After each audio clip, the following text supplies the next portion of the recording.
মাদারীপুরে আখ চাষে আবারও আগ্রহী হয়ে উঠছেন কৃষক। আখ ফসল দীর্ঘমেয়াদী হওয়ায় একসময় আখ বাদ দিয়ে ধান, পাট ও ডাল জাতীয় ফসলের চাষ বাড়তে থাকে। তবে গত কয়েক বছরে ধান, পাট ও ডাল চাষে উৎপাদন খরচ বেড়ে যাওয়া, ন্যায্য দাম না পাওয়া ও প্রাকৃতিক দুর্যোগে ফসলহানির শঙ্কায় পড়েন কৃষক। অপরদিকে আখ চাষে ঝুঁকি কম ও দাম ভালো পাওয়ায় আবারও মাদারীপুরে আখ চাষ বাড়ছে। মাদারীপুর থেকে রাহাত হোসাইনের রিপোর্ট।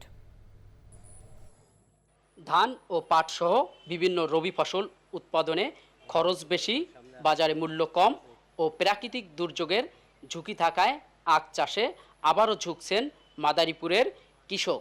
প্রাকৃতিক দুর্যোগে আখের ফলন নষ্ট হওয়ার ভয় কম ও অল্প পুঁজিতে বেশি লাভ পাওয়া যায় আখ চাষে।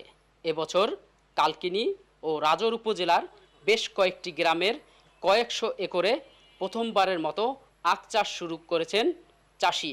রবি শস্য তো অনেক খরচাপাতি হইতো, লাভ হইতো না সেরকম।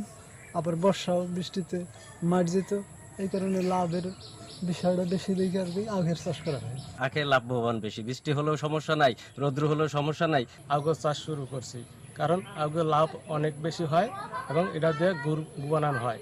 আখ চাষ দীর্ঘমেয়াদী হয় কৃষকদের ক্ষতি পুষিয়ে নিতে প্রথম বছর আখ চাষের সাথে ডাল জাতীয় ফসল লাগানোর পরামর্শ কৃষি বিভাগের।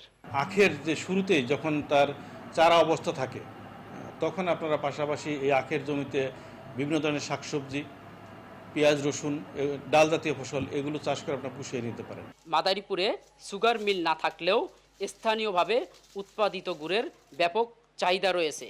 ফলে আখ চাষ করে গুড় তৈরি ও খুচরা বিক্রি করেও লাভবান হচ্ছেন কৃষক। কৃষি বিভাগের পরামর্শ ও প্রণোদনা পেলে আখ চাষ আরও সম্প্রসারিত হবে বলে মনে করেন প্রান্তিক চাষিরা। মাদারীপুর থেকে রাহাত হুসাইন, চ্যানেল আই।